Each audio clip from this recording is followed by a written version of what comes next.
नमस्कार प्यारे बच्चों। आज हम लोग बात करने वाले हैं पदार्थ विज्ञान के अंतर्गत सेकंड पेपर के अंतर्गत बात करेंगे। चौथा चैप्टर अर्थात अनुमान प्रमाण की बात कर रहे हैं। अनुमान प्रमाण का ये आपका तीसरा लेक्चर है। पहले लेक्चर हम लोगों ने अनुमान के लक्षण और अनुमान के बारे में बात किया था। दूसरे लेक्चर में हम लोगों ने बात स्टार्ट किया था इंट्रोडक्शन ऑफ अनुमिति, परामर्श, व्याप्ति, हेतु, साध्य, पक्ष और दृष्टांत, जिसमें हम लोगों ने अनुमिति, परामर्श, व्याप्ति और हेतु के बारे में बात कर चुके हैं। हम लोगों ने जब शुरुआत किया था इसको तो हम लोगों ने एक एग्जांपल बताया था कि अगर आपको अनुमान प्रमाण अच्छे से समझना है तो उसके लिए एक पॉइंट याद रखना है कि जहां जहां धुआं है वहां वहां अग्नि है ना। इसको एग्जाम्पल को अनुमान प्रमाण में बिल्कुल रस्सी बांध लीजिए या गांठ बांध लीजिए। तो अनुमान प्रमाण को समझने के लिए हम लोगों ने ये पॉइंट को एक्सप्लेन कर रहे थे और बोला था कि जब ये पॉइंट एक एक पॉइंट एक्सप्लेन कर लेंगे तब कहीं जाकर हम लोग को अनुमान प्रमाण में जो शब्द, अनुमान प्रमाण को पढ़ते समय जो टर्मिनोलॉजी आती है, जो टर्म्स आती हैं, जो शब्द आते हैं, एक एक शब्द को जब हम लोग मीनिंग जान जाएंगे तब उसमें हर एक लाइन हम लोग को समझ में आने लगेगी। इसका मतलब आज हम लोग बात करने वाले हैं यहाँ पर जो 5th नंबर का है साध्य। तो साध्य को पढ़ने से पहले हम लोगों ने लास्ट टाइम में क्या पढ़ा था? हेतु पढ़ा था। क्या पढ़ा था? हेतु। हेतु पढ़ा था। तो हेतु क्या बोला था कि जो जिसके द्वारा, जिस साधन से या जिसके द्वारा साध्य को सिद्ध किया जाता है उसे हेतु कहते हैं। ऐसा हम लोगों ने पढ़ा था। तो अब इसको हम लोग थोड़ा सा और समझ लेते हैं, उसके बाद हम लोग शुरू करेंगे आपका साध्य। तो यहाँ देखेंगे कि एग्जाम्पल क्या हम लोग बार बार दे रहे हैं, जहां जहां धुआं है वहां वहां अग्नि है। तो हम लोगों ने देखा था कि जैसे पर्वत पर, जैसे आप जब कभी भी हिली एरिया में जाते हो, है ना, उत्तराखंड जाते हो या कहीं भी जाते हो, तो आपको पर्वत पर धुआं दिखाई दे आपको पर्वत पर धुआं दिखाई दे रहा है तो आपके दिमाग में क्या गेस करते हैं? आप क्या गेस करते हैं कि वहां अग्नि अवश्य होगी, है ना। ऐसा आप अनुमान लगाते हैं, गेस करते हैं। तो जहां जहां धुआं है, मतलब पर्वत पर आपने धुआं देखकर अग्नि का अनुमान लगाया। तो यहाँ पर अब समझना है कि पर्वत अर्थात धुएं के बल पर, धुएं की सहायता से आपको अग्नि सिद्ध कर रहे हैं। तो धुआं के द्वारा आप क्या सिद्ध कर रहे हैं कि अग्नि है। इसका मतलब धुआं क्या है? धुआं हेतु है ना। हेतु क्या होता है? जिसकी सहायता से साध्य को सिद्ध किया जाता है। तो पर्वत पर धुआं देखकर अग्नि को सिद्ध करना, तो अग्नि क्या है? अग्नि साध्य है ना। और पर्वत क्या है? वहां पर पर्वत क्या है? पक्ष है। तो पक्ष क्या होता है? जहां पर साध्य को सिद्ध किया जाता है। तो इस तरह से हम लोगों ने बात किया था। अब आइए बात करते हैं साध्य, जो 5वां नंबर का है साध्य। देखेंगे साध्य क्या है? हेतु की सहायता से जिसे सिद्ध किया जाता है। हेतु की सहायता से जिसे सिद्ध किया जाता है उसे साध्य कहते हैं। तो हम लोग कहते हैं हेतु की सहायता से। हेतु क्या है? जैसे जहां जहां धुआं है वहां वहां अग्नि है। तो इस सेंटेंस में हेतु क्या है? यहाँ हेतु मतलब जिसकी सहायता से, मतलब कि जो धुआं या धूम है वो हेतु है, उसकी सहायता से हम लोग अग्नि को सिद्ध कर रहे हैं। देख लेंगे साध्य का दूसरा नाम क्या होता है, याद रखिएगा। व्यापक भी बोलते हैं और लिंगी भी बोलते हैं। तो वेरी वेरी इंपॉर्टेंट एक पर्याय होते हैं, आपके एमसीक्यू में पूछे जाते हैं कि साध्य का दूसरा नाम क्या है। सिनोनिम्स ऑफ साध्य इज व्यापक और लिंगी। उदाहरण की बात करते हैं तो पर्वतो वह्निमान धूमत्वात्, पर्वतो वह्निमान धूमत्वात् अर्थात पर्वत पर धुआं देखकर वहां पर अग्नि का अनुमान करना। इसका मीनिंग क्या है? पर्वतो वह्निमान धूमत्वात्, पर्वत पर धूम अर्थात धुआं देखकर अग्नि का अनुमान करना। तो यहाँ पर जो वह्नि शब्द है, वह्नि शब्द है वो साध्य है। अर्थात इसी को सिद्ध करना है ना कि आपने पर्वत पर धुआं देखा तो आपको सिद्ध करना है कि नहीं पर्वत पर अग्नि है तभी तो धुआं निकला है। तो वह्नि मतलब अग्नि साध्य है। धूम क्या है? ये हेतु है। धूम क्या है? हेतु है। पर्वत क्या है? ये पक्ष है। पर्वत क्या है? पक्ष। अभी बाद में हम लोग बात करेंगे। नेक्स्ट देखेंगे पक्ष आ गया, है ना। तो देखेंगे संदिग्ध साध्यवान पक्ष, संदिग्ध साध्यवान पक्ष। तो यहाँ पर इसको किसने दिया है? तर्क संग्रह ने। तर्क संग्रह के लेखक अन्नम भट्ट, तर्क संग्रह के लेखक अन्नम भट्ट।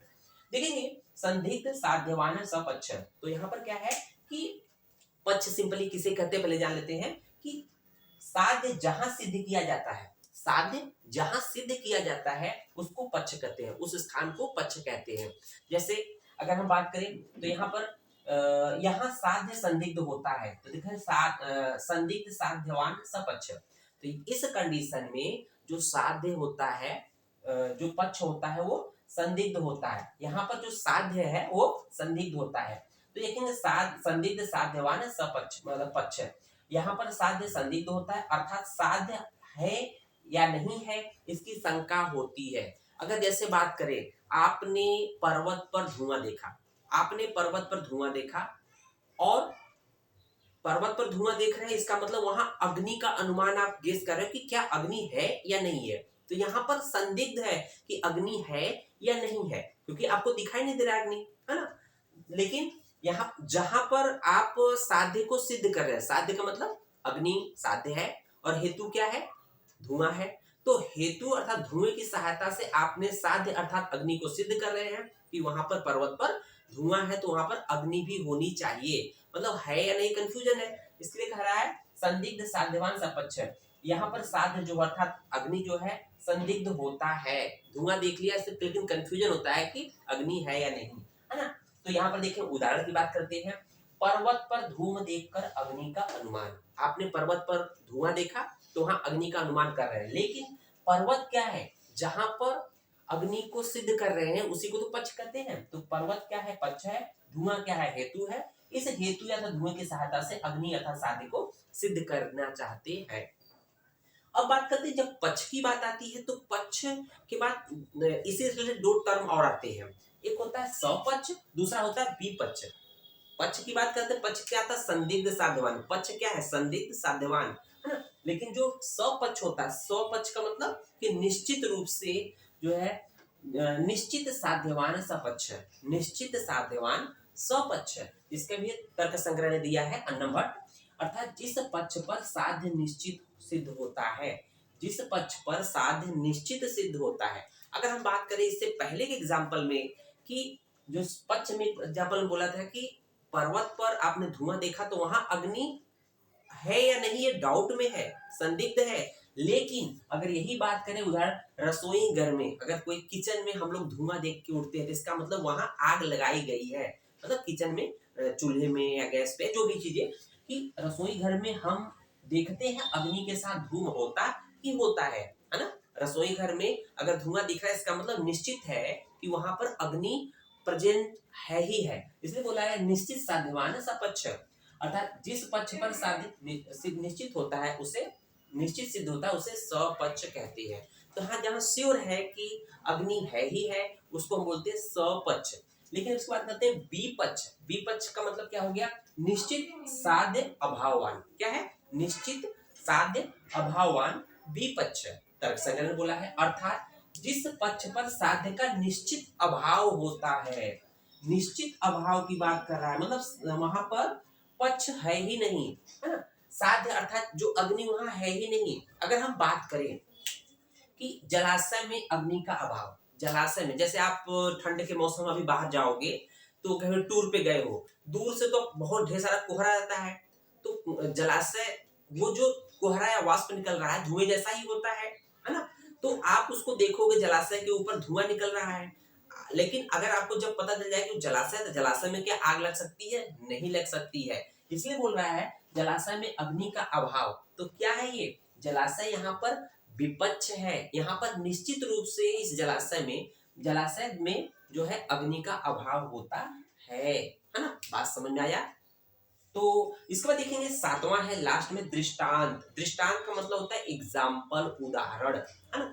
कोई भी थ्योरी पढ़ते हैं, थ्योरी हम लोग को भले ही न समझ में आए, लेकिन उसका दिया हुआ जो एग्जाम्पल होता है, उदाहरण से द्वारा हम थ्योरी को समझने का प्रयास करते हैं। हम लोग को उदाहरण हम लोग को समझ में ही आता है, लेकिन थ्योरी हो सकता है समझ में आए या न आए। तो वही बात कर रहा है। दृष्टांत क्या होता है, चरक ने बोला इसको दृष्टांतो नाम यत्र मूर्ख विदुषा। दृष्टांत अर्थात उदाहरण उसे कहते हैं जो जिसके द्वारा जो मूर्ख और विदुषा मतलब विद्वान, उदाहरण वह होता है जो कि मूर्ख और विद्वान दोनों को बुद्धि साम्य अर्थात दोनों को समान रूप से समझ में आए। उदाहरण क्या होता है कि वह जो कि मूर्ख व्यक्ति और विद्वान दोनों को बराबर रूप से वो चीज समझ में आए, उसको हम लोग उदाहरण एग्जाम्पल कहते हैं। यो वर्ण वर्णयति, जैसे जिसे, उसी बात को हम फिर से रिपीट कर रहे हैं, अर्थात जिसे मूर्ख और विद्वान दोनों ही ठीक रूप से समझते हैं उसे दृष्टांत कहते हैं। यह ऐसा उदाहरण होता है जो मूर्ख और विद्वान को दोनों को समझ में आता है। जैसे एग्जाम्पल बहुत ही क्लियर कट, जैसे अग्नि उष्ण है, कहते हैं ना अग्नि बहुत गर्म होती है, तो इसमें बहुत दिमाग लगाने की जरूरत है। कितनों भी मूर्ख व्यक्ति होगा, कितनों मूर्ख स्टूडेंट होगा, उसको इतना पता कि अग्नि उष्ण होती है, अग्नि में आग है तो गर्म है, जल जाएगा। दूसरा, जल द्रव होता है, तो वाटर क्या है, लिक्विड है ना, वाटर क्या है, लिक्विड है। या एयर क्या होता है, गैस रूप में होता है ना। बर्फ क्या होता है, ठंडा होता है। तो इस तरह का जो एग्जाम्पल होता है वो मतलब चाहे वो बहुत विद्वान व्यक्ति हो चाहे वो मूर्ख व्यक्ति हो, उसको इजीली समझ में आएगा, उसको दृष्टांत बोलते हैं। उम्मीद है वीडियो आपको पसंद आया होगा। धन्यवाद।